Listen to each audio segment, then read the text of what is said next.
യഥാർത്ഥത്തിൽ പിണറായിയുടെ മകളും മാസപ്പടി കൈപ്പറ്റിയിട്ടുണ്ട് തന്നെയാണോ? എന്താണ് അതിൻ്റെ ഒരു 100%? 2016 ശേഷം മുഖ്യമന്ത്രി കൈകാര്യം ചെയ്ത വകുപ്പുകളിൽ ആണി മേടിച്ചിട്ടുണ്ട്, ഇപ്പോൾ ഒരു കമ്മീഷൻ മേടിച്ചിട്ടുണ്ട്. അതെ. ഈ സ്വപ്ന സുരേഷില്ലേ, അബുദാബി കൊമേഴ്ഷ്യൽ ബാങ്കിനെതിരെ ഞാൻ പറഞ്ഞ ആരോപണം മാത്രം മതിയല്ലോ എനിക്ക് എന്നെ പിടിച്ച് അകത്തിടാൻ. അതെ, എന്നെ പിടിച്ച് അകത്തിടാനുള്ള കേസായത്. എന്തുകൊണ്ട് എനിക്കെതിരെ കേസ് കൊടുക്കുന്നില്ല? ഇനി CBI വരാനുണ്ട്, ഇനി CBI വരും. അതിനുള്ള ജോലി ചെയ്തുകൊണ്ട് തന്നെ ആയിരിക്കും. നമ്മൾ നടത്തിയ നിയമ പോരാട്ടം പിണറായി വിജയൻ എന്ന് പറയുന്ന ഒരു ഫ്രോഡിനെ തുറന്നു കാണിക്കാൻ കഴിഞ്ഞു എന്ന് ഞാൻ ഉറച്ചു വിശ്വസിക്കുന്നു. പക്ഷേ ഈ CPM-ഉം BJP തമ്മിൽ അന്തർധാര സജീവമാണെന്നും അതുകൊണ്ടാണ് ഒരിടത്തുനിന്ന് എത്താത്തതെന്നാണല്ലോ പൊതുവെ ആരോപണം. ഒരു പക്ഷേ ഈ കേസ് അങ്ങനെ അല്ല എന്ന് തെളിയിക്കാനുള്ള ഒരു വലിയ അവസരമില്ല. ദുഷ്ടനെ പന പോലെ വളർത്തുമെന്ന് പറഞ്ഞു. പക്ഷെ പനയ്ക്ക് അവസാനം സംഭവിക്കുന്നത് എന്താണ്? പന എങ്ങനെയാണ് പോകുന്നത്? ഇടിവെട്ടേറ്റാണ് പോകുന്നത്.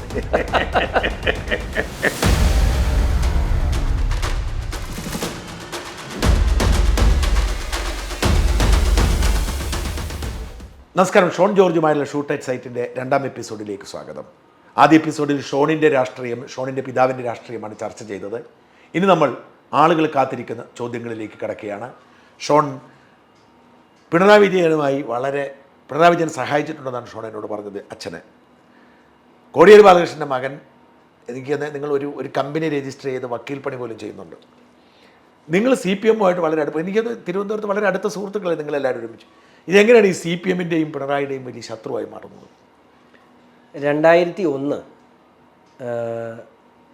VS അച്യുതാനന്ദൻ പ്രതിപക്ഷ നേതാവായി വരും.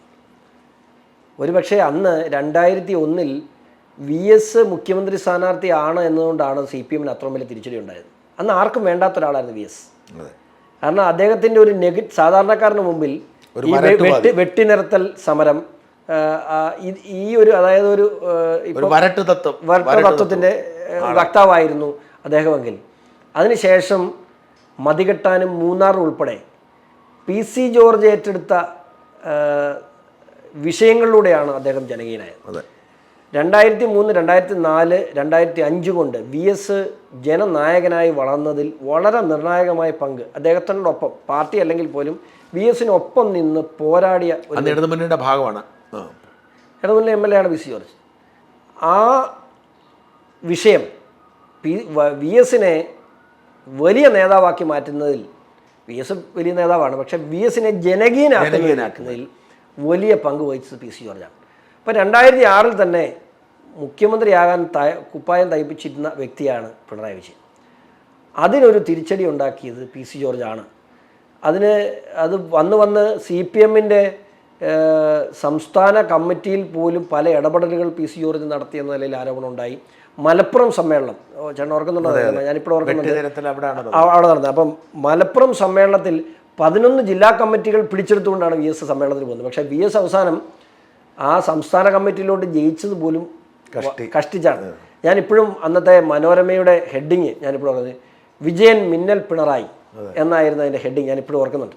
അപ്പോൾ അത്രയും വലിയ ഒരു മൂവ്മെൻറ്റ് VS-നെതിരായിട്ട് അന്ന് നടന്നു. പക്ഷേ അന്ന് VS-നൊപ്പം നിന്നു. അതിനുശേഷം VS മുമ്പോട്ടെടുത്ത് വെച്ച ലാവിൻ, ഇന്ന് നമ്മൾ ചർച്ച ചെയ്യുന്ന ലാവിൻ ഉൾപ്പെടെയുള്ള കാര്യങ്ങളിൽ പിണറായി ഒരു വലിയ കൊള്ള നടത്തിയിട്ടുണ്ടെന്ന് ബോധ്യപ്പെട്ട വ്യക്തിയാണ് PC ജോർജ്. അത് മാനസികമായ അകലമുണ്ടായി. അതിൻ്റെ പകരം വീട്ടിൽ എന്ന നിലയിലാണ് 2005 കേരള കോൺഗ്രസ് സെക്കുലറിനെ, ഒരു വ്യക്തിയെ, ഈപ്പൻ വർഗീസിനെ മാത്രം പിളർത്തിയെടുത്തുകൊണ്ട് പാർട്ടി പിളർന്നു എന്ന് പിണറായി പ്രഖ്യാപിച്ച് പിണറായി തന്നെ രണ്ട് പാർട്ടിയും മുന്നിട്ട് പുറത്തു നിർത്തി.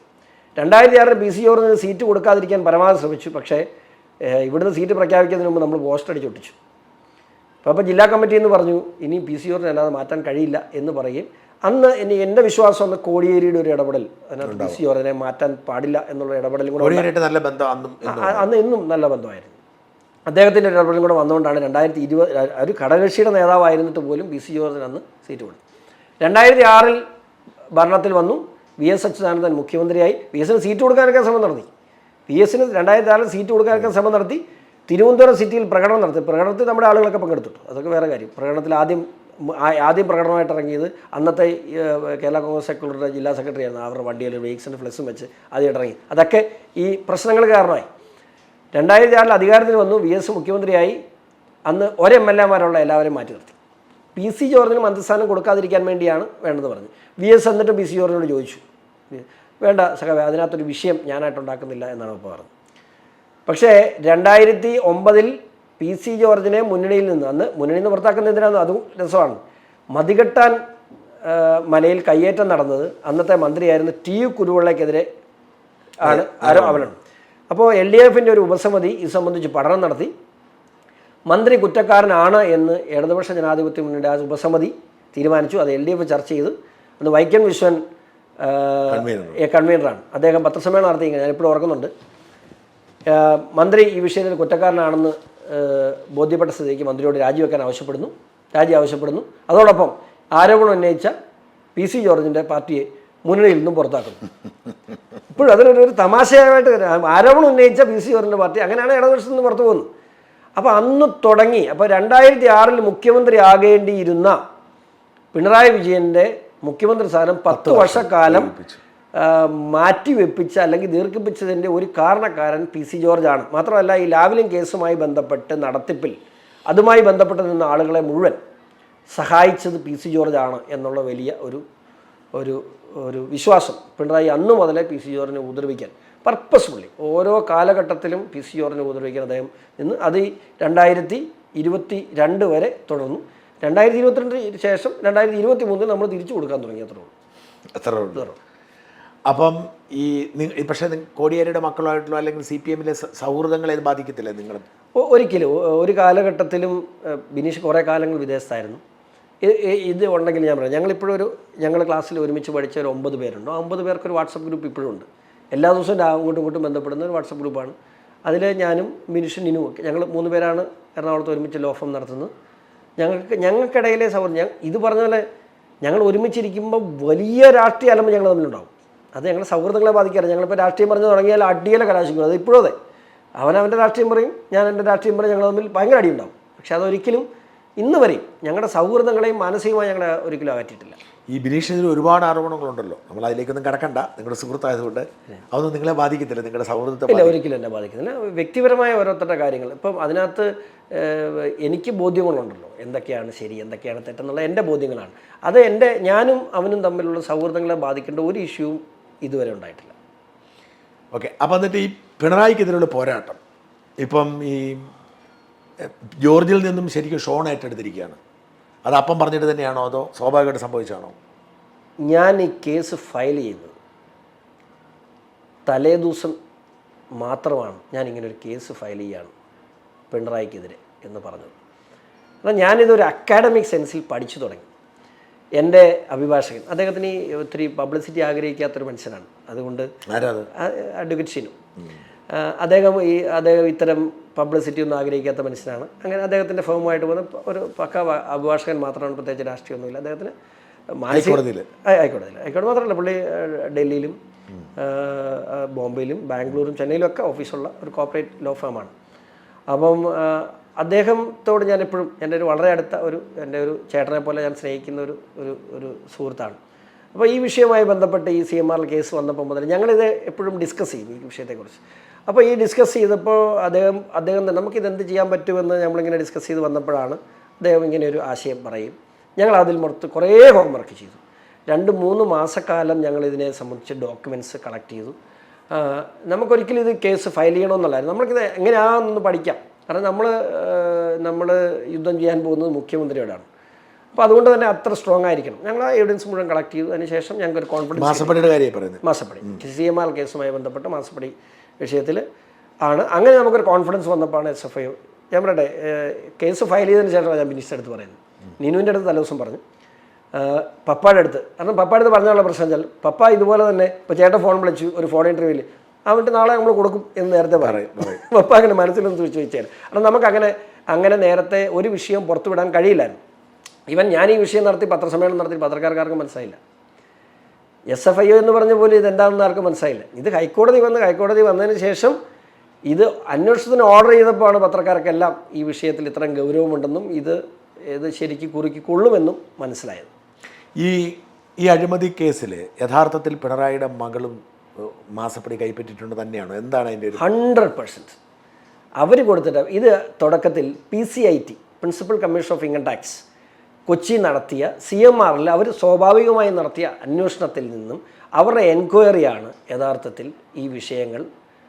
അവരുടെ എൻക്വയറിയിൽ CMRലെ ഉദ്യോഗസ്ഥർ കൊടുത്ത മൊഴികളാണ് യഥാർത്ഥത്തിൽ മുഖ്യമന്ത്രിയുടെ മകളിലേക്ക് ഈ കാര്യങ്ങൾ എത്തുന്നത്.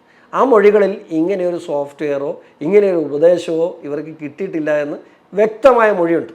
ആ മൊഴിയുടെ അടിസ്ഥാനത്തിൽ പിന്നീട് അത് EDയിലെ അന്വേഷണത്തിലേക്ക് പോവുകയും അല്ലെങ്കിൽ മറ്റ് അന്വേഷണത്തിലേക്ക് പോകാതിരിക്കുകയും ചെയ്യാൻ വേണ്ടിയാണ് അവർ ഇൻട്രം സെറ്റിൽമെൻറ്റ് ബോർഡിൻ്റെ സെറ്റിൽമെൻറ്റ് അപേക്ഷ കൊടുത്തത്. അതൊരു ജുഡീഷ്യൽ ബോഡിയാണ്. അതിന് ചില പ്രൊട്ടക്ഷൻസ് ഉണ്ട്, സ്വാഭാവികമായും പ്രോസിക്യൂഷണൽ പ്രൊട്ടക്ഷൻസ് ഉണ്ട്. ആ പ്രൊട്ടക്ഷൻ്റെ കവറേജിൽ ഈ വിഷയം തീർന്നു പോകുമെന്നാണ് വിചാരിച്ചത്. പൈസ അടച്ചങ്ങ് തീർത്താക്കാൻ, പൈസ അടച്ച് തീർക്കുക. അത് അങ്ങനെ അവർ അപ്പീലും പോയില്ല, ഇല്ല, ഒന്നും പോയില്ല. അവർ ആ ഇൻട്രീം സെറ്റിൽമെൻറ്റ് ബോർഡിൻ്റെ ഉത്തരവ്, ആ ഇൻട്രീം സെറ്റിൽമെൻറ്റ് ബോർഡിൻ്റെ ഉത്തരവ് മനോരമ പുറത്തുവിട്ടു. അതെ, ആ വിഷയത്തിൽ കുഴൽനാടൻ, മാത്യു കുഴൽനാടൻ ഈ വിഷയം നിയമസഭയിൽ വരികയും വലിയ വിവാദമാകുകയും ചെയ്തു. പക്ഷേ ആ വിവാദത്തിനപ്പുറത്തേക്ക് ഇത് ഒരു പടി നീങ്ങുന്നില്ല. അപ്പം ഞാനിത് 2 പ്രാവശ്യം മാത്യുവായിട്ട് സംസാരിച്ചു, ഇത് ലീഗൽ സൈഡ്. അപ്പം മാത്യു ഇത് ചെയ്യാം എന്ന് പറഞ്ഞു, അത് നമുക്ക് നോക്കാമെന്ന് പറഞ്ഞു. പക്ഷേ ഞങ്ങളുടെ ഡിസ്കഷൻ അത്ര ഒരു ഹെൽത്തിയായി മുമ്പോട്ട് പോയില്ല. ഞങ്ങൾ രണ്ട് പാർട്ടി നിൽക്കുന്നു. പിന്നെ ഞാൻ നോക്കിയപ്പോൾ എനിക്കിത് ഞാൻ ഇത് കുറേ വർക്ക് ചെയ്തങ്ങ് പോയപ്പോൾ എനിക്കിത് മറ്റൊരാളെ പറഞ്ഞ് ബോധ്യപ്പെടുത്തണമെങ്കിൽ തന്നെ ദിവസങ്ങളെടുക്കും. അപ്പം എനിക്ക് നമ്മൾ തന്നെ മൂവ് ചെയ്തേക്കാം. അപ്പോൾ എനിക്ക് എൻ്റെ മുമ്പിലൊരു ചോദ്യം ഉണ്ടായിരുന്നു, ഷോൺ ജോർജ് വേഴ്സസ് പിണറായി, ഇതിന് ഒത്തിരി വ്യത്യാസമില്ലേ? പക്ഷേ നിയമവും മുഖ്യമന്ത്രിയും തമ്മിൽ വലിയ അകലമില്ല എന്ന് എനിക്ക് മനസ്സിലായി. അവിടെ എല്ലാവരും ഒരുപോലെയാണ് ബേസിക്കലി ചെയ്തത്. നിയമത്തിൻ്റെ മുമ്പിൽ മുഖ്യമന്ത്രിയും ഷോൺ ജോർജും വ്യത്യാസമില്ല. അവിടെ നിന്നാണ് ഞാൻ ഇത് ആരംഭിക്കുന്നത്. അത് കൃത്യമായി കൊള്ളട്ടെടുത്ത് കൊണ്ടു എന്ന് തന്നെയാണ് എൻ്റെ വിശ്വാസം. SFI അന്വേഷണമാണ് എൻ്റെ ഒരു ഗുണമെന്ന് എങ്ങനെ കിട്ടി, എങ്ങനെ മനസ്സിലാക്കി? കാരണം കമ്പനി ലോ അനുസരിച്ച് കോർപ്പറേറ്റ് ഫ്രോഡ്, ഇത് ഇവിടെ ഒരു കോർപ്പറേറ്റ് ഫ്രോഡ് നടന്നിട്ടുണ്ട്. എന്താണ്? പബ്ലിക് ലിസ്റ്റഡ് ആയിട്ടുള്ള ഒരു കമ്പനിയിൽ ഒരു തിരിമറി നടന്നിരിക്കുന്നു. അവിടെ ഷെയർ ഹോൾഡറായ ഏതൊരു വ്യക്തിക്കും അവകാശപ്പെട്ട പണമാണ് ആ കമ്പനിയുടെ മാനേജ്മെൻറ്റ് തിരിമറി നടത്തിയിട്ടുള്ളത്. ഷെയർ ലിസ്റ്റഡ് ആയിട്ടൊരു കമ്പനിയിൽ തിരിമറി നടത്തിയപ്പോൾ അവിടെ സെക്യൂരിറ്റി എക്സ്ചേഞ്ച് ബോർഡ് ഓഫ് ഇന്ത്യയുടെ മുമ്പിൽ കുറ്റക്കാരാണ് അവർ. അഴിമതി നടത്തിയതിൻ്റെ പേരിൽ CBI ഉൾപ്പെടെയുള്ള എൻക്വയറി പിണറായി വിജയന് മുമ്പിൽ ആവശ്യമുണ്ട്. ഇത് മണി ലോണ്ടറിങ് അനുസരിച്ച് EDയുടെ ഇൻ്റർഫിയറൻസ് അവിടെ ആവശ്യമുണ്ട്. ഇത് എന്തിനു നടന്നു എന്നതിൻ്റെ പുറകിൽ ഒരു വലിയ അഴിമതി ഒളിഞ്ഞിരിപ്പുണ്ട്. അപ്പോൾ സ്വാഭാവികമായും ഒരു സീരിയസ് ഫ്രോഡ് അവിടെ നടന്നിട്ടുണ്ട്. അപ്പോൾ ആ സീരിയസ് ഫ്രോഡ് ഇൻവെസ്റ്റിഗേഷൻ ഓഫീസിൻ്റെ അന്വേഷണം കേരളത്തിൽ ഇതുവരെയും ഒരു കേസുകളും ഉണ്ടായിട്ടില്ല. അപ്പോൾ അതിൻ്റെ ഒരു സ്കോപ്പിനെ കുറിച്ച് നമ്മൾ പഠിച്ചപ്പോൾ ഇതിന് ഏറ്റവും നല്ലൊരു ഒരു ഏജൻസി എന്ന് പറയുന്നത് SFI ആണ്. കാരണം SFI അന്വേഷിക്കുന്നൊരു കേസിൽ എല്ലാവരെയും SFIക്ക് ഇടപെടുത്താൻ കഴിയും. ഞാൻ പറയട്ടെ, ഇപ്പോഴും സ്റ്റിൽ EDയുടെ എൻട്രൻസിനെ സംബന്ധിച്ച് ഞാനിപ്പോൾ പറയുന്നില്ല. EDയുടെ എൻട്രൻസിനെ സംബന്ധിച്ച് ഇപ്പോഴും എനിക്ക് ചില അഭിപ്രായ വ്യത്യാസങ്ങളുണ്ട്. പക്ഷേ ഇനി CBI വരും. ഇനി CBI വരും. അതിനുള്ള ജോലി ചെയ്തുകൊണ്ട് തന്നെ ആയിരിക്കുന്നത്. ഇനി CBI ഈ വിഷയത്തിൽ വരും. കാരണം നമ്മൾ അന്വേഷിക്കുന്നത് CMRൽ നടന്ന ക്രമക്കേടിനെ കുറിച്ചാണ് ഇപ്പോൾ അന്വേഷിക്കുന്നത്. ഇപ്പുറത്ത് ഇത് എന്തിനു നടന്നു എന്നുള്ളൊരു വിഷയം ഇവിടെ കിടപ്പില്ലേ? നമ്മളിവിടെ ആരും ചർച്ച ചെയ്യാത്തൊരു വിഷയം, ഈ പണമിടപാട് എന്തിനു നടന്നു, അതെ, അതിപ്പോഴും ചർച്ച ചെയ്യപ്പെട്ടിട്ടില്ല. മാത്രമല്ല ആ ഇടപാട് തുടരാനുള്ള പ്രിപ്പറേഷൻ നടന്നുകൊണ്ടിരിക്കുകയാണ് ഇപ്പോഴും. തോട്ടപ്പള്ളിയിൽ ഇനിയും മണം ലേലം ചെയ്യാനുള്ള തയ്യാറെടുപ്പിലാണ് ഇറിഗേഷൻ വകുപ്പ്. 464 രൂപയ്ക്ക്. മനസ്സിലായി. അപ്പോൾ അത് ഇനി അനുവദിക്കാൻ കഴിയില്ല. ഇത് കേസ് ഇതുവരെയുള്ള കേസ് എന്തു തന്നെയാണെങ്കിലും എൻ്റെ നാടിനെ ഇനി ഈ കൊള്ളയ്ക്ക് നിർത്തി കൊടുക്കാന്ന് വെച്ചാൽ എനിക്ക് പിന്നെ ഈ വെള്ളക്കുപ്പായി ഇട്ടുകൊണ്ട് ഈ നാട്ടിൽ കൂടെ നടക്കാൻ അവകാശമില്ല. ഈ 1,72,00,000 രൂപയ്ക്ക് അപ്പുറത്തേക്ക് കോടികളുടെ ഇടപാട് ഈ വീണ വിജയനും എക്സാലോജിക്കും ചെയ്തിട്ടുണ്ടെന്നാണ് വിശ്വസിക്കുന്നത്. ചേട്ടാ, ഇതിൻ്റെ വാല്യൂ ഒന്ന് നോക്കിയേ. അവിടുത്തെ 53 ലക്ഷം മെട്രിക് ടൺ സാധനം അവിടെ നിന്ന് പോയിട്ടുണ്ട്. ഇത് ഇൻ്റർനാഷണൽ മാർക്കറ്റ് ചുമ്മാ ഗൂഗിൾ എടുത്ത് നോക്കി, ഇലുമിനേറ്റഡ് ഇൻ്റർനാഷണൽ മാർക്കറ്റിലെ വില 14,000 രൂപയ്ക്ക് മുകളിലാണ്. ഇവർ കൊടുത്തേക്കുന്നത് 464 രൂപയാണ്. ബാക്കി പണം അവിടെ പോയി. ഒരു M3 15,000 രൂപ 14,000 രൂപ വെച്ച് കണക്കൂട്ടിക്ക്. അപ്പോൾ അതിലൊരു കമ്മീഷൻ വിഹിതം കൈപ്പറ്റിയിട്ടുണ്ടാവും. 100%. മനസ്സിലായി ഞാൻ പറഞ്ഞില്ല. ഇപ്പോൾ ഈ അബുദാബി കൊമേഴ്ഷ്യൽ ബാങ്കിൻ്റെ അക്കൗണ്ടിനെ സംബന്ധിച്ച് ഞാൻ പറഞ്ഞത് അത് എൻ്റെ ശ്രദ്ധയിൽപ്പെട്ട ഒരു അക്കൗണ്ടാണ്. ഏതൊക്കെ രാജ്യത്ത് ഇപ്പം നമുക്ക് സ്വതന്ത്രമായ അക്കൗണ്ട് തുടങ്ങാവുന്ന വിവിധ രാജ്യങ്ങൾ, മൗറീഷ്യസ്, സ്വിറ്റ്സർലൻഡ്, സ്വിസ് ബാങ്കുകളെ കുറിച്ച് നമ്മൾ പണ്ട് കേട്ടിട്ടുണ്ട്. ഇതിങ്ങനെ എത്ര അക്കൗണ്ടുകളിലേക്ക് പണം വന്നിട്ടുണ്ടോ ഇല്ലെന്ന് നമുക്കറിയില്ല. ഞാൻ ഇപ്പോഴും വളരെ സത്യസന്ധമായി പറയുന്നു. അവർ പറഞ്ഞ തന്നെ എക്സാലോജി കൺസൾട്ടിങ് എന്ന് പറയുന്ന കമ്പനിയിൽ ബന്ധമില്ല. എക്സാലോജി കൺസൾട്ടിങ് എന്ന് പറയുന്ന കമ്പനി ബന്ധമുണ്ടെന്നല്ല ഞാൻ പറഞ്ഞത്. ഞാൻ പറഞ്ഞ വളരെ സ്പെസിഫിക്കാണ്. വീണ വിജയനും സുനീഷും ഓപ്പറേറ്റ് ചെയ്യുന്ന ഒരു അക്കൗണ്ട് അബുദാബി കൊമേഴ്ഷ്യൽ ബാങ്കിലുണ്ട്. പിണറായി വിജയൻ്റെ മകൻ ജോലി ചെയ്യുന്ന അബുദാബി കൊമേഴ്ഷ്യൽ ബാങ്കിൽ ഇവർക്കൊരു അക്കൗണ്ട് ഉണ്ട്. അത് 2019 ക്ലോസ് ചെയ്തിട്ടുണ്ട്. ആ 2019 ക്ലോസ് ചെയ്യുന്നതിന് മുമ്പ് ഇവിടുത്തെ വിവാദ കമ്പനികളായ ലാവ്ലിനും പ്രൈസ് വാട്ടർ കൂപ്പേഴ്സിനും ഉൾപ്പെടെ കോടിക്കണക്കിന് രൂപ ആ അക്കൗണ്ടിലേക്ക് വന്നിട്ടുണ്ട്. ഇത് എനിക്ക് ഒരു പൗരനല്ല, ഞാൻ വിദേശത്ത് ഇരിക്കുന്ന ഒരു അക്കൗണ്ടിനെ കുറിച്ച് എനിക്ക് ഇത് കൂടുതൽ ഒന്നും പറയാൻ കഴിയില്ല. അപ്പോൾ അതേക്കുറിച്ച് ED അല്ലേ അന്വേഷണം നടത്തണ്ടേ? ഞാൻ പരാതി കൊടുത്തിട്ടുണ്ട്. SFIO അന്വേഷിക്കുമോ? അവർക്കും കൊടുത്തിട്ടുണ്ട്. ഒന്നും തുടങ്ങിയെന്ന് അറിയത്തില്ല. അറിയില്ല. ഇവർ എപ്പോഴും നമ്മളായിട്ട് ഒരു ഡിസ്റ്റൻസ് നിൽക്കുന്ന ഏജൻസികളാണ്. അങ്ങനെ നമുക്ക് റീച്ചബിൾ അല്ല. മാത്രമല്ല ഞാൻ അതിൽ റീച്ചബിൾ ആകാൻ പാടില്ല. കാരണം ഞാൻ BJP-കാരനാണ്. ഇപ്പോൾ ഇനിയിപ്പോൾ ഇത് കുറ്റക്കാരനാണ് കണ്ടെത്തിയാലും പറയാൻ പോകുന്നില്ല. BJP. ഇപ്പോൾ പക്ഷേ ഇവിടെ ഉള്ള പ്രശ്നം ഇപ്പോൾ ദേശീയ തലത്തിൽ കോൺഗ്രസിനെ എങ്ങനെ ഇവർ കുറ്റക്കാരനാണെന്ന് കണ്ടെത്തിയാൽ കോൺഗ്രസിനെ എങ്ങനെ ഡിഫെൻഡ് ചെയ്യുമെന്ന് എനിക്കറിയില്ല. അല്ല, ഈ കേന്ദ്ര സർക്കാർ അല്ല അന്വേഷണ ഏജൻസികളെ അവിടുന്ന് വിവരം ശേഖരിക്കേണ്ടത്, അത് കൊടുക്കാനുള്ള വകുപ്പുണ്ടോ? ഉണ്ട്, തീർച്ചയായിട്ടും. അന്വേഷണ ഏജൻസിക്ക് തീർച്ചയായിട്ടും അതിൻ്റെ ഡീറ്റെയിൽസ് എടുക്കാനുള്ള വകുപ്പുണ്ട്. ഈ 2019 ക്ലോസ് ചെയ്ത വകുപ്പാണ്. ഒരു കാര്യമുണ്ട്, ഞാൻ ഈ ആരോപണം ഉന്നയിച്ചതിന് ശേഷം അവിടെയുള്ള മുഴുവൻ സ്റ്റാഫിനും മാനേജ്മെൻറ്റ് കർശനമായ നിർദ്ദേശം കൊടുത്തിരിക്കുന്നത് മറ്റൊരു അക്കൗണ്ട് ബാങ്കിൻ്റെ മാനേജ്മെൻറ്റ്. ആ ബാങ്കിലും വളരെ, അദ്ദേഹത്തിൻ്റെ മകൻ ജോലി ചെയ്യുന്ന ബാങ്കാണ്.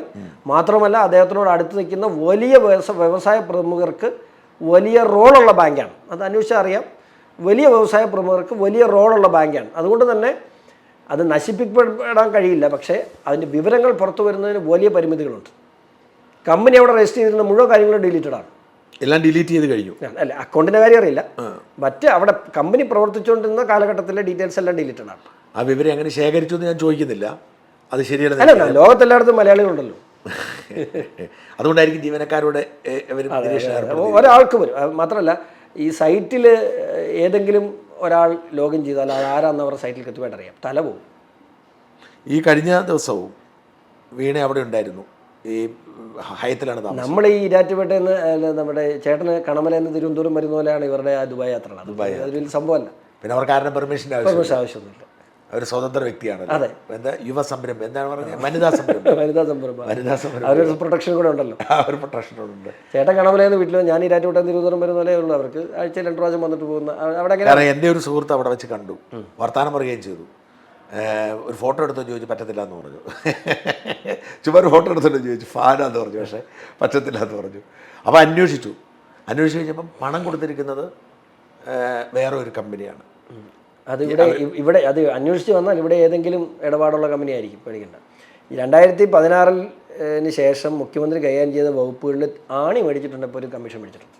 അതെയല്ലേ? ഈ സ്വപ്ന സുരേഷ് ഇല്ലേ, നമ്മൾ ഈ കാര്യങ്ങൾ പഠിച്ചു വരുമ്പോൾ ഡോക്യുമെൻ്റൽ എവിഡൻസ് വെച്ച് നമ്മൾ പരിശോധിക്കുമ്പോൾ ഈ സ്വപ്ന സുരേഷ് പറഞ്ഞ മുഴുവൻ സത്യമാണ്. അതെ. ഈ സ്വപ്ന സുരേഷിന് ഞാൻ വളരെ അടുപ്പമുള്ള ആളാണ് സ്വപ്ന. അല്ല, ഈ ഞാൻ ഡോക്യുമെൻറ്റ്സ് ഞാൻ പരിശോധിച്ചപ്പോൾ എനിക്ക് അറിയാൻ കഴിഞ്ഞത് ഈ 25 പേരെങ്ങാണ്ടാണ് ഈ കേരള സ്റ്റേറ്റ് ഇൻഫ്രാസ്ട്രക്ചർ ഇതിലേക്ക് എടുത്തിട്ടുള്ളത്. അവർക്കെല്ലാം 10 വർഷത്തിൽ കൂടുതൽ എക്സ്പീരിയൻസ്. വീണയ്ക്ക് ഈ സ്വപ്ന സുരേഷിനൊക്കെ ഒരു എക്സ്പീരിയൻസും ഇല്ല. എന്നിട്ട് പോലും 10 വർഷത്തിൽ കൂടുതൽ എക്സ്പീരിയൻസ് ഉള്ളതായിട്ടാണ് അവരുടെ സർട്ടിഫിക്കറ്റ്. അവരുടെ പേരിൽ സർക്കാർ കൊടുത്തിട്ടുള്ള 3,63,000 രൂപയാണ്. പക്ഷേ ഇവർക്ക് കൊടുത്തിട്ടുള്ള 1,07,000 രൂപയാണ്. PWC 3 ഇരട്ടി പണം കൈപ്പറ്റിയിട്ടുണ്ടെങ്കിൽ എൻ്റെ വിശ്വാസം ആ കാലഘട്ടത്തിൽ തന്നെയാണ് അബുദാബി കൊമേഴ്ഷ്യൽ ബാങ്ക് PWC പൈസ വന്നിട്ടുള്ളത്. അപ്പം മാസപ്പടി CMRൽ മാത്രമല്ല, മുഖ്യമന്ത്രി ഓഫീസുമായി ബന്ധപ്പെട്ട് ഈ വിഷയത്തിൽ, അതായത് space park, electronics limited, Kerala electronics limited ഉൾപ്പെടെയുള്ള കേസുകളിൽ ഇവർ PWCയെ കൺസൾട്ടൻസിയായി നിയമിച്ചതിനും മാസപ്പടി കൈപ്പറ്റിയിട്ടുണ്ട്. അത് മാസപ്പടി തന്നെയാണ്. കാരണം ഈ സർക്കാർ കൊടുക്കുന്ന മാസ ശമ്പളത്തിൽ നിന്ന് ഒരു വിഹിതം അവിടെ പോയിട്ടുണ്ട്. പക്ഷേ ഇതൊന്നും അന്വേഷിക്കാൻ സംവിധാനമില്ല. എല്ലാ സംവിധാനങ്ങളും കൃത്യമായി പരാതി. ഞാൻ പറഞ്ഞില്ല, സെപ്റ്റംബർ 30 വരെ കോടതിയുടെ മുമ്പിൽ SFIO പറഞ്ഞിട്ടുള്ള സമയമാണ്. ഇതിനകത്ത് ഏതാണ് ഇനി തെളിയിക്കേണ്ടതുള്ളത്? ഒന്നും തെളിയിക്കാനൊന്നുമില്ല. കുറ്റക്കാരാണോ അല്ലയോ എന്ന് മാത്രം പറഞ്ഞാൽ മതി. വേറെ പ്രത്യേകിച്ച് ഇനി കൂടുതൽ ഡീറ്റെയിൽസ് ഒന്നും ആവശ്യമില്ല. ഡീറ്റെയിൽസ് എല്ലാം PCI കളക്ട് ചെയ്ത് കൊടുത്തിട്ടുണ്ട്. അതുപോലെ വീണ വിജയൻ്റെ അക്കൗണ്ടിലേക്ക്, അല്ലെങ്കിൽ ഇപ്പം നമ്മളിപ്പോൾ CMRൽ കൊടുത്ത 1,72,00,000 പറയുമ്പോൾ വേറെ പല ആളുകളും കൊടുത്തിട്ടുണ്ടെന്ന് തോന്നുന്നല്ലേ സ്വത്തുക്കൾ? നിങ്ങളിതിനെ പറഞ്ഞ 6-10 കമ്പനിയും കണ്ട് വീണ് എക്സാലോജിക്ക് ഇവിടെ തന്നെ 10 കമ്പനികളുണ്ട്. 10 കമ്പനികളുണ്ട്. ഒരു നിരവധി പ്രമുഖ കമ്പനികളുടെ പേര്, പിന്നെ ഒരു ഓർഫണേജ്, ഇവിടുത്തെ ആശുപത്രികൾ, മറ്റേ സ്കൂളുകൾ, സ്ഥാപനങ്ങൾ, അങ്ങനെ ഇതിനകത്ത് 1-2 കമ്പനികളൊക്കെ ചെറിയ എന്തോ സോഫ്റ്റ്വെയർ ചെയ്ത് കൊടുത്തിട്ടുണ്ട് കേട്ടോ. 1 ലക്ഷം രൂപ, 2 ലക്ഷം, ഈ 1 ലക്ഷം രൂപയുടെ, 2 ലക്ഷം രൂപയുടെ, 3 ലക്ഷം രൂപയുടെ ട്രാൻസാക്ഷനൊക്കെ എന്തോ സോഫ്റ്റ്വെയർ ഒക്കെ ചെയ്തിട്ടുണ്ട്. ഇത് നമ്മുടെ SCSA-കാരെയൊക്കെ എങ്ങനെയാണെന്ന് തോന്നുന്നു. അതൊക്കെ എന്തോ സോഫ്റ്റ്വെയർ ചെയ്തതാണ്. കാരക്കോണത്തിൻ്റെ ഒക്കെ ഉണ്ടായിരുന്നു. അതൊക്കെ 3 ലക്ഷം രൂപയുടെ ബില്ലൊക്കെ ഉള്ളു. അതൊക്കെ എന്തോ അത് ആരെങ്കിലുമൊക്കെ ചെറിയ ഇടപാടുകളെന്ന് പറഞ്ഞു. അതെ, അത് ഔട്ട്സോഴ്സ് ചെയ്ത് ഇവർക്ക് പണിയാനോ നിർബന്ധമില്ലല്ലോ. ഇല്ല, അവരുടെ എങ്ങനെയാണ്, കാരണം ഇവർക്ക് കുറേ പല സ്ഥാപനങ്ങളായിട്ടുള്ള ട്രാൻസാക്ഷൻസ് ഒക്കെ കാണിക്കണമല്ലോ. കാരണം ഇവരുടെ പുറകിലൊരു ബിഗ് ബ്രെയിൻ ഉണ്ട്. ആ കാര്യത്തിലൊന്നും സംശയമൊന്നുമില്ല. നമ്മൾ എവിടെ പോയാലും ഈ ഒരു കേസ് ഒഴികെ ബാക്കി എവിടെ പോയാലും ഒരു സ്റ്റേജ് എത്തുമ്പോൾ നമ്മൾ നിന്നു പോകും. കാരണം അതിൻ്റെ അപ്പുറത്തേക്കൊന്നും നമുക്ക് പോകാൻ പറ്റാത്ത സ്റ്റേജിൽ അടച്ചു കളഞ്ഞിട്ടുണ്ട്. അപ്പം ഞാൻ കഴിച്ചിട്ട് ഈ കേസൊക്കെ എവിടെ നിങ്ങൾക്കെതിരെ കേസ് കൊടുത്തിട്ടുണ്ടോ? അബുദാബി ആരോണുമായിട്ട് ബന്ധപ്പെട്ട് കൊടുത്തിട്ടില്ല. ഈ നിമിഷം വരെ കൊടുത്തിട്ടില്ല. ഇതിനൊക്കെ എന്നെ പിടിച്ച ഒരു സ്ത്രീയാണ് അവർ. ഇപ്പോൾ അവർ പറഞ്ഞ പോലെ ഒരു സ്ത്രീയാണ്. അബുദാബി കൊമേഴ്ഷ്യൽ ബാങ്കിനെതിരെ ഞാൻ പറഞ്ഞ ആരോപണം മാത്രം മതിയല്ലോ എനിക്ക് എന്നെ പിടിച്ച് അകത്തിടാൻ. അതെ, എന്നെ പിടിച്ച് അകത്തിടാനുള്ള കേസായത്. എന്തുകൊണ്ട് എനിക്കെതിരെ കേസ് കൊടുക്കുന്നില്ല? മാത്രമല്ല, ഒരു കാര്യം കൂടെ എടുത്ത് പറയാം. ഇവർ ഈ നിമിഷം വരെ ഒരു ഫേസ്ബുക്കിലൂടെ ഇത്രയും വലിയ ആരോപണം ഉണ്ടായി, ഒരു ഫേസ്ബുക്കിലൂടെ നിഷേധിച്ചിട്ടുണ്ടോ? എനിക്ക് അങ്ങനെ ഒരു അക്കൗണ്ട് ഇല്ല എന്തുകൊണ്ട് നിഷേധിക്കുന്നില്ല? കാരണം അങ്ങനെ നിഷേധിച്ചുള്ള പ്രശ്നം അതിൻ്റെ 1-2 മൊഴി മതി. ഇങ്ങനെ ഉണ്ടായിരുന്നു എന്നുള്ളൊരു മൊഴി വന്നാൽ മുഖ്യമന്ത്രി രാജിവെക്കേണ്ടി വരും. അതുകൊണ്ടാണ് നിഷേധിക്കാത്തത്. അപ്പോൾ അവർക്കറിയാം ഇതിങ്ങനെയാണെന്നറിയാം. ഉണ്ടല്ലോ, ഉണ്ടെന്ന് പകൽ വെളിച്ചം പോലെ സത്യമാണ്. അപ്പം ഞാനൊരു കാര്യം ചോദിക്കട്ടെ, എന്താണ് പ്രതീക്ഷിക്കുന്നത്? ഇതിൻ്റെ ഒരു ഔട്ട്പുട്ട് എന്താണ് പ്രതീക്ഷിക്കുന്നത്? ഈ അന്വേഷണത്തിൻ്റെയോ ഈ പോരാട്ടത്തിൻ്റെയോ ഒരു ഔട്ട്പുട്ട് പ്രതീക്ഷിക്കുന്നത് എന്താണ്? ഒരു ഔട്ട്പുട്ട് പറയട്ടെ. കഴിഞ്ഞ ലോക്സഭാ തെരഞ്ഞെടുപ്പാണ്. എൻ്റെ പാർട്ടിക്ക് എത്ര ഗുണം ചെയ്യുന്ന അറിയത്തില്ല. പക്ഷേ CPM വന്ന ഡാമേജ് ചെറുതല്ല. നമ്മുടെ അതിനകത്ത് നമ്മൾ നടത്തിയ നിയമ പോരാട്ടം പിണറായി വിജയൻ എന്ന് പറയുന്ന ഒരു ഫ്രോഡിനെ തുറന്നു കാണിക്കാൻ കഴിഞ്ഞു എന്ന് ഞാൻ ഉറച്ചു വിശ്വസിക്കുന്നു. കേരള സമൂഹത്തിൽ ജനനായകനായ കാരണഭൂതനാണ് എന്ന് പറഞ്ഞുകൊണ്ടിരുന്ന ആള് ഇന്ന് ക്യാപ്റ്റൻ എന്ന് പറഞ്ഞില്ല, ഇരട്ടച്ചങ്കൻ എന്ന് ഇന്ന് കേരള സമൂഹം ഏറ്റവും പുച്ഛത്തോടു കൂടി കാണുന്ന രാഷ്ട്രീയ നേതാവ് ആരെന്ന് ചോദിച്ചാൽ ഇന്ന് 90% ആളുകളും ഒരേ വാക്കിൽ, കമ്മ്യൂണിസ്റ്റുകാർ ഉൾപ്പെടെ പറയും പിണറായി വിജയനാണ്. കേരളത്തിലെ CPMൻ്റെ ജില്ലാ കമ്മിറ്റികൾ ഈ ഇത്രയും ചങ്കൂറ്റത്തോടു കൂടി മുഖ്യമന്ത്രിക്കെതിരെ പ്രതികരിക്കാനുള്ള ഊർജം കൊടുത്തത് ഞാൻ കൊടുത്ത കേസാണ്. എനിക്ക് ആ കാര്യത്തിൽ അഭിമാനമുണ്ട്. നാളെ ഞാൻ എൻ്റെ അന്വേഷണ ഏജൻസികളെ സംബന്ധിച്ച്, ഞാൻ കൊടുത്ത അന്വേഷണ ഏജൻസികളെ സംബന്ധിച്ച് എനിക്ക് നല്ല വിശ്വാസമുണ്ട്. ആ അന്വേഷണ ഏജൻസികൾ റിപ്പോർട്ട് പുറത്തു വരുമ്പോൾ മുഖ്യമന്ത്രി പിണറായി വിജയൻ ആ സ്ഥാനത്തുണ്ടാകില്ല എന്ന് ഞാൻ ഉറച്ചു വിശ്വസിക്കുന്നു. മാത്രമല്ല, ഈ കൊള്ള എൻ്റെ മുൻപിലുള്ള ലക്ഷ്യം എന്താണ്? ഇദ്ദേഹത്തെ തുറന്നു കാണിക്കാൻ കഴിയണം. ഈ കള്ള നാണയത്തെ തുറന്നു കാണിക്കാൻ എനിക്ക് കഴിയണം. അതെനിക്ക് കഴിഞ്ഞു എന്ന് ഞാൻ വിശ്വസിച്ചു. ഇനി ആ സ്ഥാനത്ത് അദ്ദേഹം തുടരാതിരിക്കുക. അത് അദ്ദേഹത്തിന് മാത്രമല്ല, കമ്മ്യൂണിസ്റ്റ് പാർട്ടിക്കും. എന്നോട് എത്രയോ നല്ല കമ്മ്യൂണിസ്റ്റുകാർ, മുതിർന്ന അഭിഭാഷകരായ, ഇടതുപക്ഷ സഹയാത്രികരായ എത്രയോ മുതിർന്ന അഭിഭാഷകർ, നീ ഇപ്പോൾ നടത്തുന്ന പോരാട്ടം യഥാർത്ഥത്തിൽ ഞങ്ങൾക്ക് വേണ്ടിയാണെന്ന് പറഞ്ഞിട്ട് എത്ര പേര് പറഞ്ഞിട്ടുണ്ട്. എന്നോട് പറയാറുണ്ട്. പാർട്ടിക്കാർ, അതായത് യഥാർത്ഥ പാർട്ടിയെ സംരക്ഷിക്കുന്നതിൽ നന്ദി എന്ന് പറയാം. യഥാർത്ഥ കമ്മ്യൂണിസ്റ്റുകാരൻ ഇന്ന് പിണറായിയെ വെറുക്കുന്നു. അതിൽ നിർണായകമായൊരു പങ്ക് വഹിക്കാൻ നമുക്ക് കഴിഞ്ഞിട്ടില്ലേ? അതാണ് എൻ്റെ ഏറ്റവും വലിയ സന്തോഷം. പിണറായിയോ മകള് ജയിലിൽ പോകുന്നു വിശ്വസിക്കുന്നു? ഞാൻ വിശ്വസിക്കുന്നു. കാരണം അതിനുള്ള തെറ്റ് ചെയ്തിട്ടുണ്ട്. അതിന് ചെയ്യാനുള്ള ആയുസ് പിണറായിക്ക് ഉണ്ടാവുമോ? അല്ല, ഒരാളുടെ ആയുസെ സംബന്ധിച്ച് ഞാൻ കമൻറ്റ് ചെയ്യുന്നത് ശരിയല്ല. അതൊക്കെ ദൈവം തീരുമാനിക്കും. ഞാൻ ദൈവവിശ്വാസിയാണ്. അതിൽ ഞാൻ കമൻറ്റ് ചെയ്യാൻ പാടില്ല. പക്ഷേ വേറെ കാര്യം, ദൈവം ഈ ദുഷ്ടനെ പന പോലെ വളർത്തുമെന്ന് പറയുന്നത്. പക്ഷെ പനയ്ക്ക് അവസാനം സംഭവിക്കുന്നത് എന്താണ്? പന എങ്ങനെയാണ് പോകുന്നത്? ഇടിവെട്ടേറ്റാണ് പോകുന്നത്. ഈ ദുഷ്ടനെ പന പോലെ വളർത്തുന്നത് പറഞ്ഞാൽ അതിന് ഒരു മറുവശമുണ്ട്. ഈ പന പോകുന്നത് ഇടിവെട്ടേറ്റാ. പന പോലെ വളർന്നിട്ട് അവസാനം ഇതാണ് സംഭവം. അല്ല, അപ്പം എൻ്റെ ചോദ്യം, എന്തായാലും പിണറായിയുടെ മകളും ജയിലിലാവാം. അവരാണല്ലോ. പക്ഷേ യഥാർത്ഥത്തിൽ ഇതിനകത്ത് പറയേണ്ടത് പിണറായി അല്ലേ കുറ്റക്കാരൻ. ഒരു മകൾ, ഒരു വനിതാ സംരംഭം അവരുടെ സംരംഭമായിട്ട് മുമ്പോട്ട് പോകുമ്പോൾ അതിലൂടെ യുവ വനിതാ സംരംഭം അതുമായിട്ട് പോകുമ്പോൾ നമുക്ക് കുറ്റം പറയാൻ പറ്റില്ല. പക്ഷേ അതിനെ അധികാര ദുർവിനിയോഗം നടത്തി അവരുടെ അക്കൗണ്ട് വഴി കാശ് മേടിച്ചത് പിണറായില്ലേ. അപ്പോൾ യഥാർത്ഥ കുറ്റക്കാരൻ പിണറായിയാണ്. അവർ സംരംഭമായിട്ട് പോയല്ലേ പാവം. ഏതെങ്കിലും തരത്തിൽ ഭീഷണി ഉണ്ടായിട്ടുണ്ടോ ഇതിൽ ഇടപെടാൻ? ഈ നിമിഷം വരെ ഇല്ല. എന്താണ് എന്നെ അറിയാവുന്നുണ്ട്. എനിക്ക് അങ്ങനെ ഒരു ഭയമുള്ള ആളല്ല ഞാൻ. സമ്മർദ്ദം ഇതിൽ പിന്മാറാൻ നത്തിങ് ഈ നിമിഷം വരെ ഉണ്ടായിരുന്നു. കോംപ്രമൈസ് ഇല്ല. ഈ നിമിഷം വരെ അല്ല. ഇപ്പോൾ എന്നോട് ചേർന്ന് നിൽക്കുന്ന പല ആളുകളും പറഞ്ഞില്ലടാ, നീ ആയതുകൊണ്ടാണെന്ന് തോന്നുന്നു. ഇപ്പം ഈ രണ്ട് വശത്തും അടുപ്പമുള്ള ആളുകളുണ്ടല്ലോ, രണ്ട് വശത്തും അടുപ്പമുള്ള ആളുകൾ പറഞ്ഞിട്ട് സാധാരണ ഇപ്പോൾ ഒരു മുതിർന്ന ഒരു ഉദ്യോഗസ്ഥൻ എന്നോട് പറഞ്ഞു, ഷോണും ഞാനുമായിട്ട് അടുപ്പമാണെന്ന് ഇവർക്കെല്ലാം അറിയാം, പക്ഷേ എന്നോട് ഇതുവരെയും ഷോണിനോടൊന്ന് സംസാരിക്കണമെന്നോ സെറ്റിൽ ചെയ്യണമെന്നൊന്നും പറഞ്ഞില്ല. അതെന്താ ഷോൺ? ഞാൻ പറഞ്ഞു എൻ്റെ അപ്പൻ്റെ പേര് PC ജോർജ് എന്നായതുകൊണ്ടാകാം എന്ന് പറഞ്ഞ് ഞാൻ അവസാനിപ്പിച്ചു. അതുകൊണ്ടായിരിക്കും PC ജോർജിൻ്റെ ജനസ് എന്താണെന്നുള്ളത് അവർക്കറിയാം. അതുകൊണ്ട് അങ്ങനെ ഒരു കോംപ്രമൈസിലേക്ക് നമ്മൾ പോകില്ല എന്ന് അവർക്കറിയാം. അതായത് ഈ പിണറായിയെയും മകളെയും ജയിലിലാവുന്നത് വരെ നിങ്ങൾ പോരാട്ടം തുടരും? തീർച്ചയായിട്ടും, അതാണ് നിങ്ങളുടെ ലക്ഷ്യം? അതെ, തീർച്ചയായിട്ടും. അതിന് നോ കോംപ്രമൈസ്. അതിനുള്ള മാൻഡേറ്റ് എനിക്ക് എൻ്റെ പാർട്ടി തന്നിട്ടുണ്ട്. ഞാൻ ഈ പാർട്ടി ലയിക്കുമ്പോൾ ഞാൻ ആദ്യം ചോദിച്ച അനുവാദമാണ് ഈ കേസുമായിട്ട് മുമ്പോട്ട് പോകാനുള്ള എല്ലാ അവകാശങ്ങൾ, എല്ലാ പെർമിഷനും എനിക്ക് വേണം എന്ന് പറഞ്ഞിട്ടുണ്ട്. അത് ദേശീയ പ്രസിഡന്റ് തന്നെ എന്നോട് മുഖത്ത് നോക്കി ഗോ ഹെഡ് എന്ന് പറഞ്ഞിട്ടുണ്ട്. പക്ഷേ ഈ CPM-ഉം BJP-യും തമ്മിൽ അന്തർധാര സജീവമാണെന്നും അതുകൊണ്ടാണ് ഒരിടത്തൊന്നും എത്താത്തതെന്നാണല്ലോ പൊതുവെ ആരോപണം. ഒരു പക്ഷേ ഈ കേസ് അങ്ങനെ അല്ല എന്ന് തെളിയിക്കാനുള്ള ഒരു വലിയ അവസരമല്ലേ, അത് പാർട്ടി പ്രയോജനപ്പെടുത്തുന്നതാണ് എനിക്ക് വിശ്വാസം. ഞാൻ പറഞ്ഞ അരവിന്ദ് കെജ്രിവാൾ അടക്കം പലരുടെയും അവിടെ ചെല്ലുമ്പോഴും ഇതുവരെ പിണറായിയുടെ ഓഫീസിൽ കയറിയിട്ടില്ല ഒരു ഏജൻസി, സ്വർണ്ണക്കടത്ത് മുതലേ. ഇല്ല, ഇപ്പോൾ ചേട്ടൻ പറഞ്ഞില്ലേ ഒരു ആരോപണം, ആ ആരോപണം പലരും പറഞ്ഞ് ഞാൻ കേട്ടിട്ടുണ്ട് അല്ലേ. അപ്പോൾ അങ്ങനെ അല്ല എന്ന് എൻ്റെ പാർട്ടിക്ക് തെളിയിക്കാനുള്ള ഏറ്റവും വലിയ അവസരമല്ലേ ഇത്. സോ പാർട്ടി അങ്ങനെ ആക്റ്റീവ് ഞാൻ വിശ്വസിക്കുന്നു.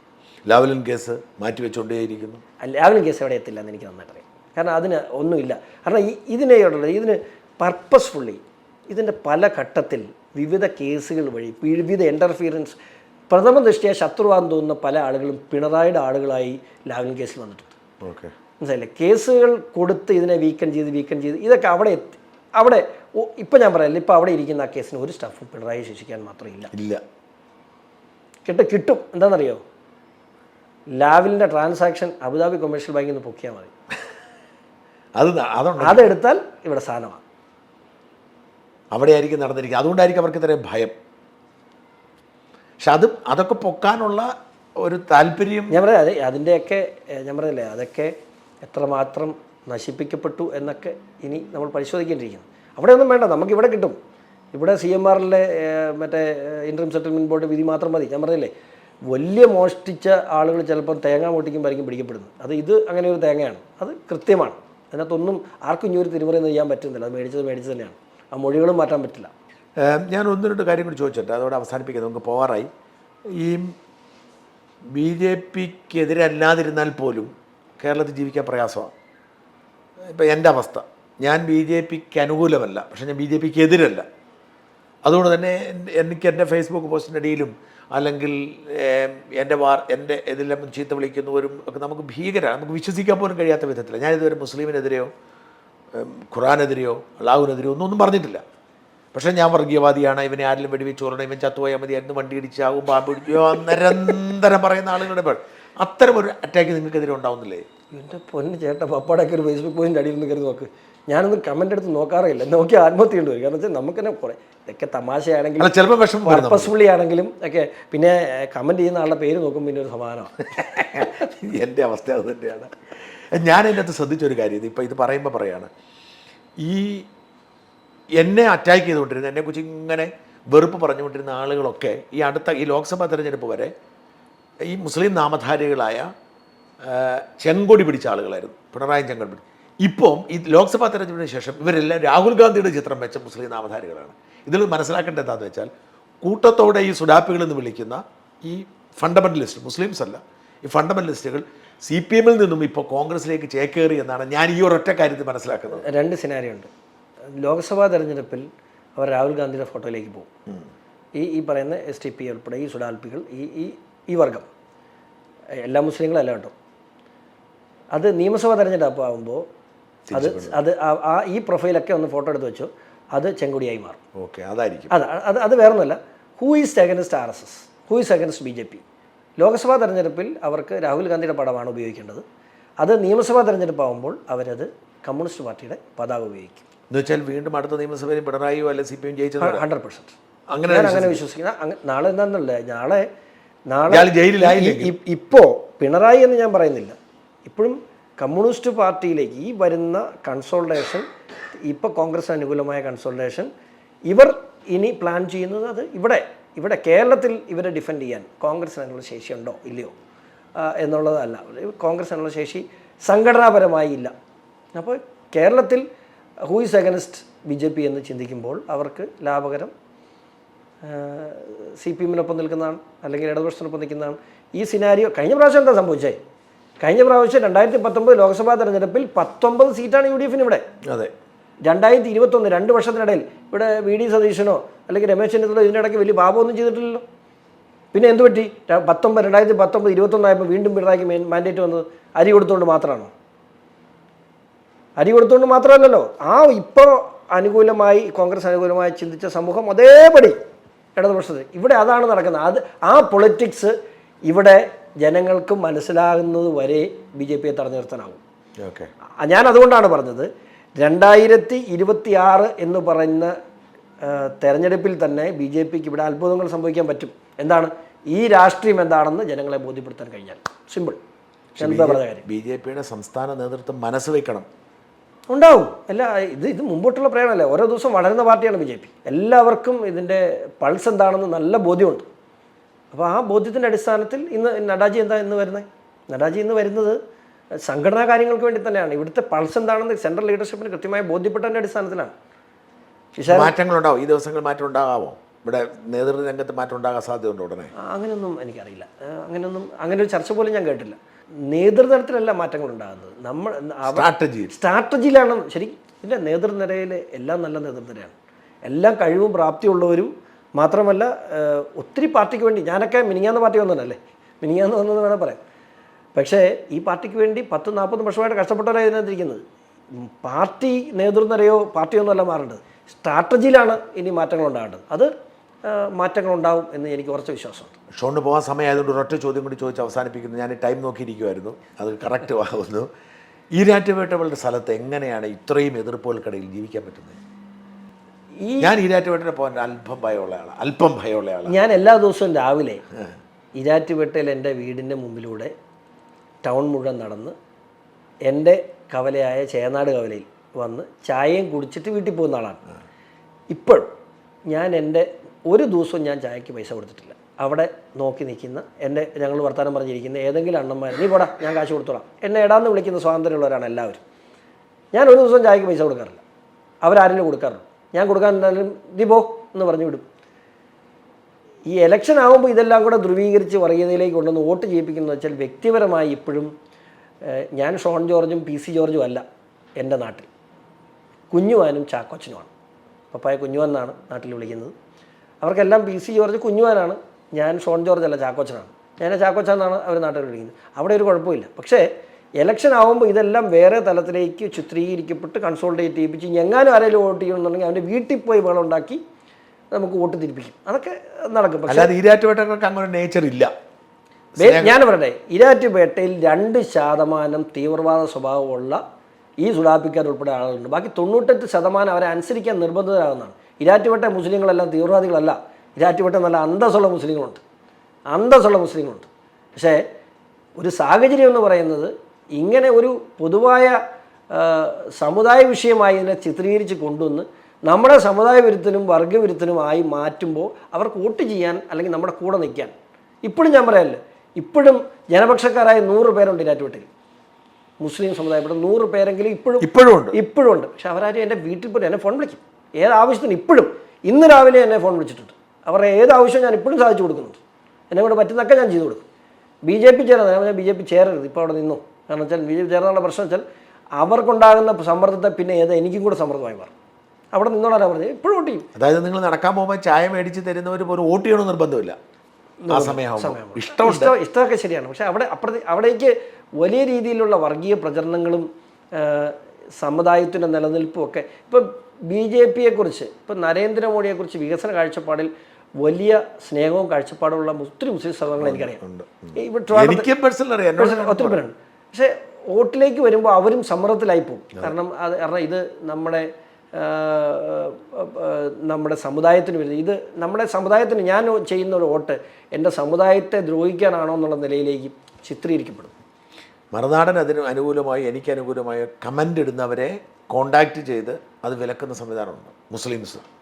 മുസ്ലിം ആരെങ്കിലും അങ്ങനെ കമൻ്റ് ഇട്ടാൽ എന്നോട് പറഞ്ഞിട്ടുണ്ട്, ഞാൻ ഷാജൻ്റെ ഫേസ്ബുക്കിൽ നിന്നൊരു കമൻ്റ് ഇട്ടുള്ളൂ, എനിക്ക് എവിടെ നിന്നൊക്കെയാണ് മെസ്സേജ് വന്നെന്നറിയാമോ ചോദിച്ചു. ഇനി മേലെ ഇടരുന്നാണ് പറഞ്ഞത്. ഞാൻ ഒരു കാര്യം ചോദിട്ടെ, തീവ്രവാദി എന്ന് മുസ്ലിം തീവ്രവാദത്തെക്കുറിച്ച് നമ്മൾ പറയാം.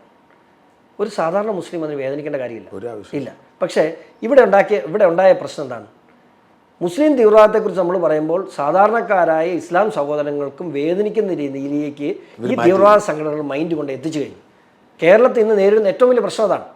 നമ്മൾ മുസ്ലിം തീവ്രവാദത്തെക്കുറിച്ച് പറയുമ്പോൾ എന്തിനാണ് ഇവിടുത്തെ സാധാരണ ഇസ്ലാം സഹോദരങ്ങൾക്ക് വേദനിക്കുന്നത്? മുസ്ലിം തീവ്രവാദത്തെക്കുറിച്ചൊന്നും പറയണ്ട, ഇസ്രായേലിനെ അനുകൂലിച്ചാൽ മതി, വേദനിക്കുന്നു.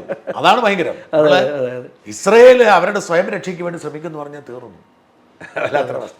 എനിവേ, എല്ലാ ആശംസകളും, നന്ദി, ഓൾ ദ ബെസ്റ്റ്.